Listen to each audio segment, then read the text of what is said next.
Kembali lagi bersama saya Alek Chandra Malau di channel Alek Malau. Nah, kali ini saya akan memberikan opini mengenai kualitas seseorang terbukti dari ucapannya.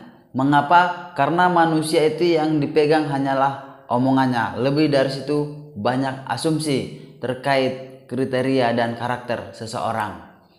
Nah, sebelum saya lanjut, dukung terus channel ini dengan cara subscribe, like, dan komen agar kita dapat berinteraksi. Jangan lupa tekan tanda lonceng agar dapat informasi dan notifikasi dari saya di video berikutnya.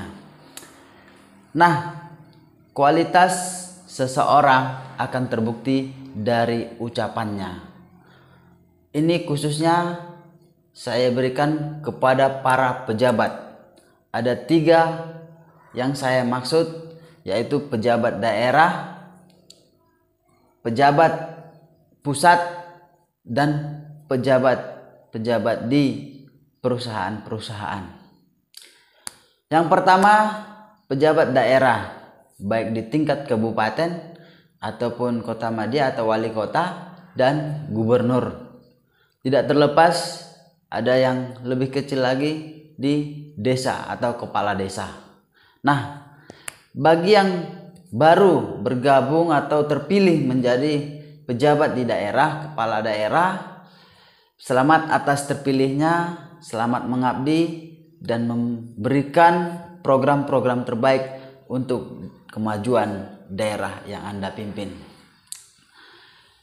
Apa yang Anda janjikan pada saat kampanye dan saat mencari simpatik para masyarakat itu akan terus dipegang dan diingat sampai itu dapat terwujud. Setidaknya berhasil apa tidak, itu akan terus terngiang di benak masyarakat.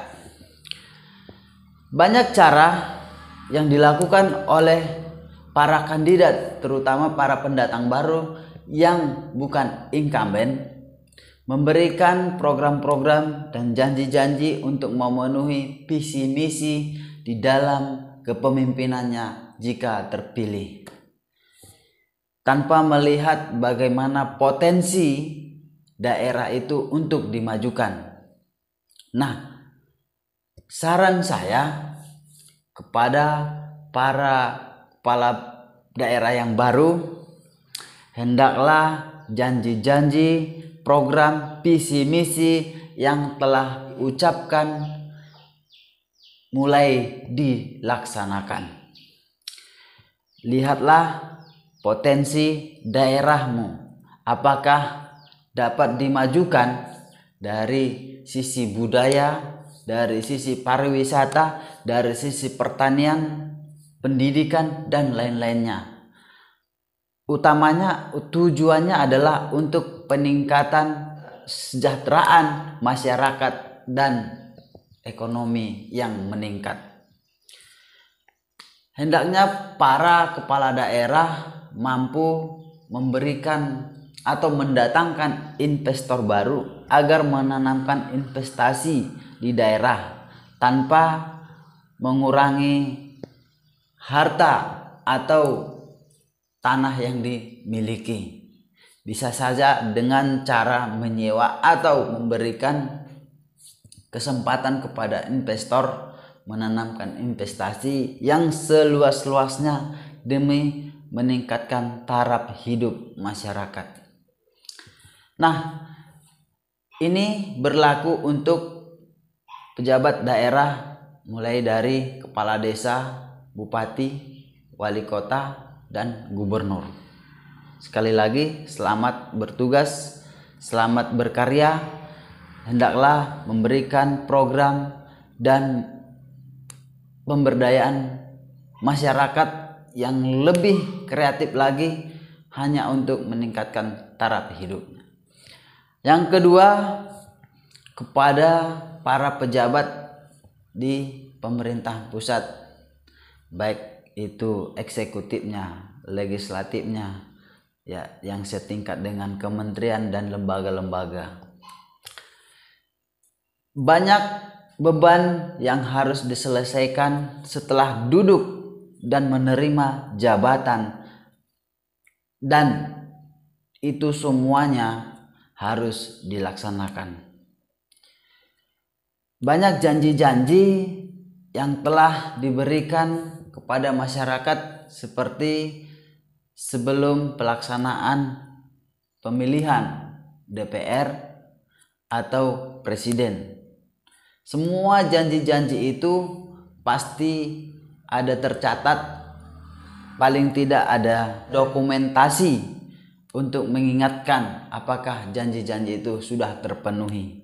Nah, meskipun ada beberapa program yang belum tercapai, hendaknya jujurlah di dalam mengungkapkan apa kendala dan permasalahan mengapa program itu belum terlaksana. Ini berlaku untuk pemerintahan pusat, baik kementerian dan lembaga. Teruslah berikan pelayanan yang transparansi dan terus memikirkan kemajuan negara dan bangsa Indonesia. Yang terakhir, kepada pemimpin-pemimpin perusahaan.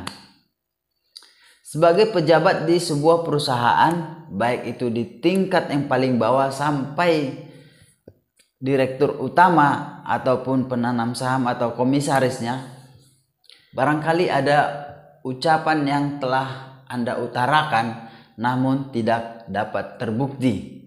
Nah, sebagai pejabat di sebuah perusahaan, ingatlah anak buahmu tidak akan pernah melupakan apa yang telah terucap. Karena bagi anak buah, ucapan adalah kualitas diri. Manusia itu yang dipegang adalah omongannya. Meskipun terasa mengecewakan, percayalah, penilaian terhadap kualitasmu sebagai pemimpin telah terukur, dan itu akan menurunkan kualitas dirimu sebagai pemimpin sebuah perusahaan. Untuk itu, jangan pernah memberikan janji-janji manis ketika menghadapi kesenangan dan sukacita, dan jangan membuat keputusan atau kebijakan di saat ada kesedihan dan duka cita. Hendaknya ketiga unsur ini, baik pemerintahan daerah mulai dari tingkat desa sampai gubernur, dan di pemerintahan pusat, kelembagaan dan pemerintahan kita, presiden, hendaknya menepati janji-janji yang pernah diutarakan.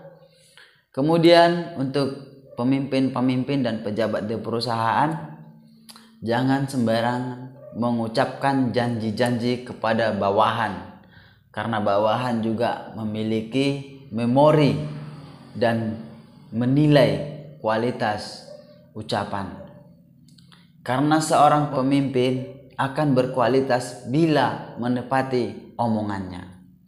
Salam dari saya, sukses bagi kita semuanya. Indonesia tetap jaya, bagi pemimpin terus berkarya. Terima kasih.